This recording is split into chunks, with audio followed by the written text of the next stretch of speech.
YouTube kanalıma ve mutfağıma hoş geldiniz. Bugünkü tarifim çok kolay. Bu görmüş olduğunuz çıtır çıtır içine de şerbeti tam olarak çekmiş midye baklavanın tarifini göreceğiz. Yapımı gerçekten çok basit. Nasıl hazırladık? Buyurun yapımını görelim. Bir adet yumurtayı yoğurma kabının içine alalım. Üzerine bir çay bardağı süt ekleyelim. Bir çay bardağı sıvı yağ ekleyelim.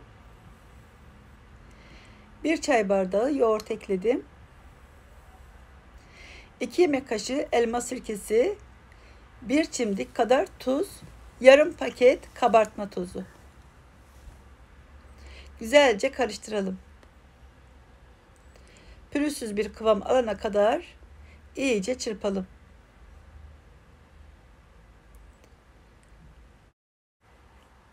Yarım su bardağı buğday nişastasını da ekleyerek güzelce karıştırmaya devam ettim. 3,5 çay bardağı, hep aynı bardağın ölçülerini kullandım. Un ekleyerek güzelce öncelikle karıştırıyorum. Daha sonra elimle yoğurmaya devam edeceğim.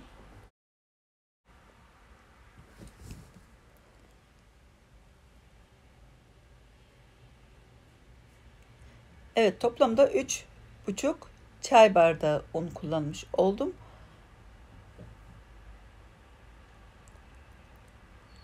Unun miktarı değişebilir. Yumuşak kıvamda ele yapışmayan bir hamur elde edeceğiz.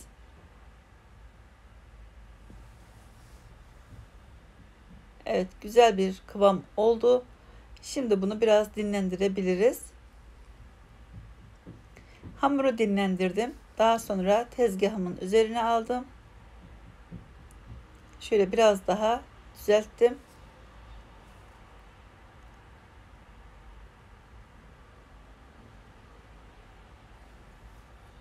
Evet, bu şekilde bezelere ayıracağım şimdi.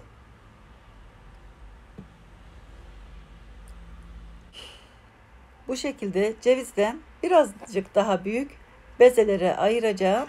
Hepsinin de eşit olmasına özen göstereceğim.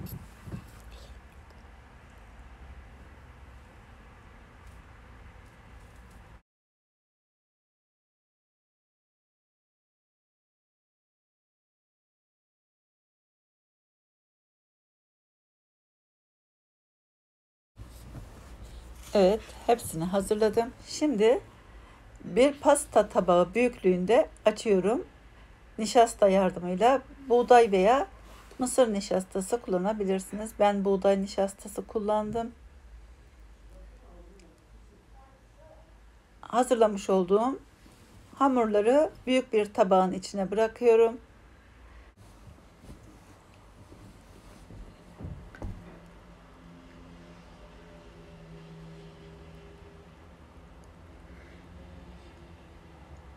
Evet, hazırlamış olduğumuz hamurların aralarına nişastayla bu şekilde nişasta serpiştiriyorum. Üst üste bırakıyorum. Bütün hamurlar bitene kadar aynı şekilde devam edeceğim.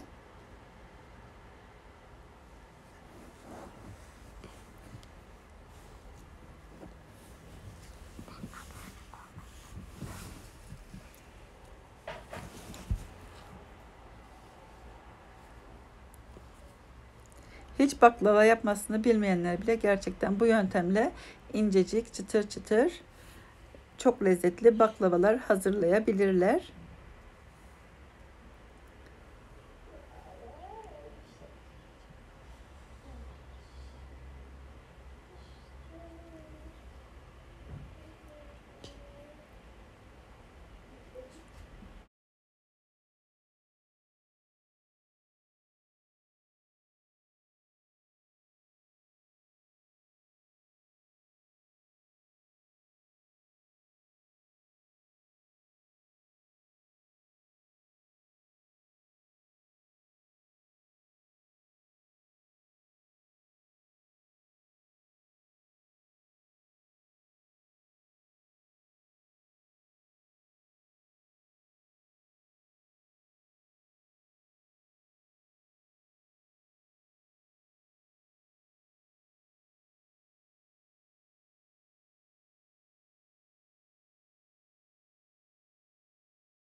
Evet, hepsini hazırladım. Şimdi üzerine bir streç film kapatıp en az yarım saat bekleteceğim. Buzdolabında dinlensin. Bu arada 3 su bardağı toz şeker, 2,5 su bardağı suyu önce yüksek ateşte, daha sonra da kaynamaya başladıktan sonra kısık ateşte 10 dakika kaynatacağım. Evet, hamurumuz da bu arada dinlendi. Şimdi yapım aşamasına geçelim. Şeklini vermeye başlayalım. Önce elimizde güzelce açtıktan sonra bu şekilde açabildiğimiz kadar açalım.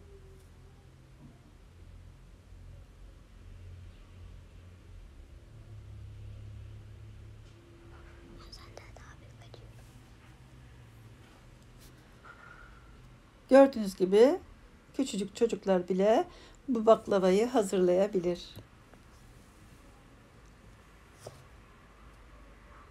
Evet, gayet güzel, incecik oldu.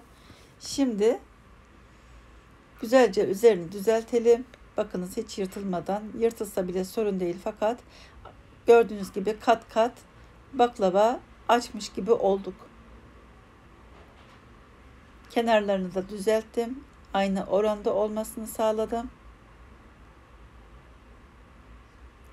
Şimdi artık şöyle ne çok sıkı ne de çok gevşek olmayacak şekilde saralım.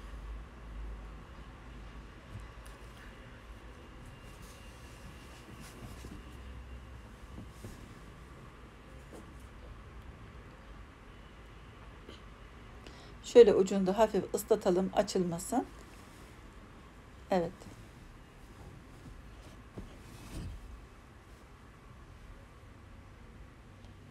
Bu arada şerbetimiz kaynadı. Ocağın altını kapattık, soğumaya bıraktık. Şöyle gösterdiğim şekilde 1 santim kalınlığında dilimleyelim.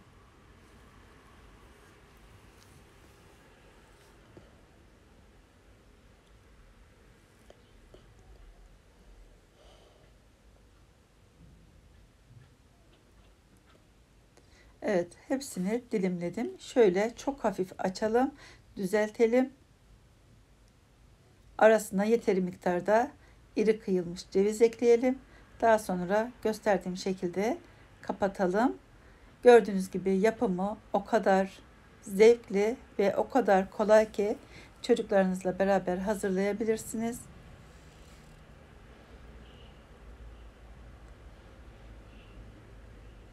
İster bayramda, ister özel günlerinizde hemen pratik bir şekilde yapımı kolay baklava tarifi.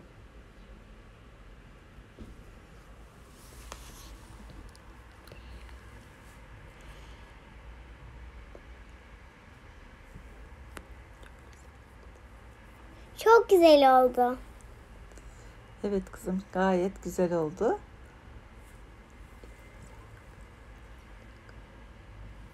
Eline sağlık. Canım benim, teşekkür ederim. Canım kızım. Evet, hepsini güzelce hazırlıyoruz.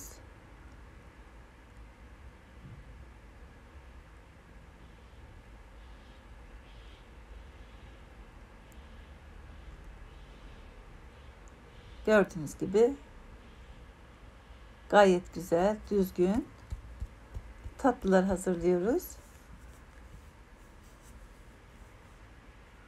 Şöyle bayram için tepsi tepsi hazırlayabilirsiniz.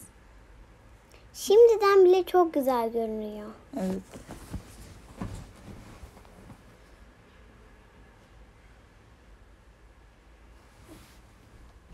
Şimdi hepsini fırın tepsisine dizdikten sonra şöyle 150 gram kadar tereyağını erittim. Üzerindeki köpüklerini mutlaka çıkaralım ki baklavanın üzerinde kahverengi yanıklar oluşmasın.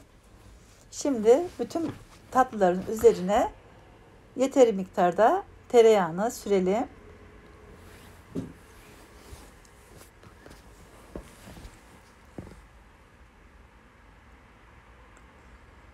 Hepsine yeteri miktarda.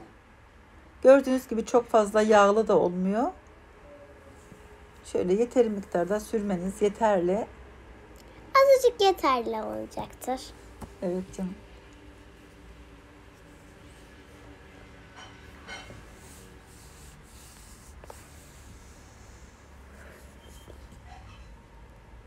çocuklarla beraber hazırladık. Gerçekten yaparken çok eğlendik. Önceden ısıtmış olduğumuz 180 derece fırında üzeri pembeleşince çıkarabiliriz.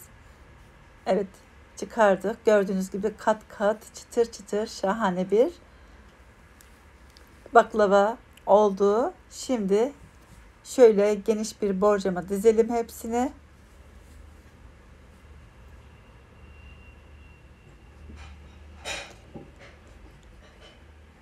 Her bayramda mutlaka bu tarifi yapıyorum. Gerçekten çok kolay, hiç yorulmuyoruz.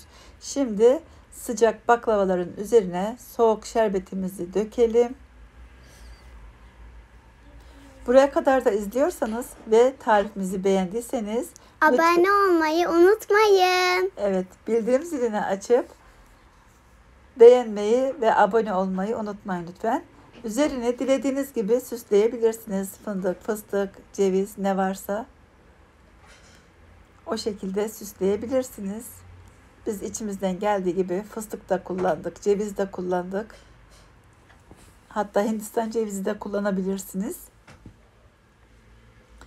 Evet, en az 1 saat kadar şerbetini çekmesini bekleyebilirsiniz. Daha sonra afiyetle tüketebilirsiniz. Görüntüyü görüyorsunuz. Gerçekten muhteşem oldu ve de yapımı da bir o kadar basit. İzlediğiniz için teşekkürler. Başka tariflerde, başka videolarda görüşmek üzere. Hoşça kalın. Herkese afiyet olsun. Evet, afiyet olsun. Sevdiklerinizle beraber mutlu, sağlıklı, nice bayramlar diliyoruz. Başka videolarda da görüşmek üzere. Hoşça kalın. Hoşça kalın.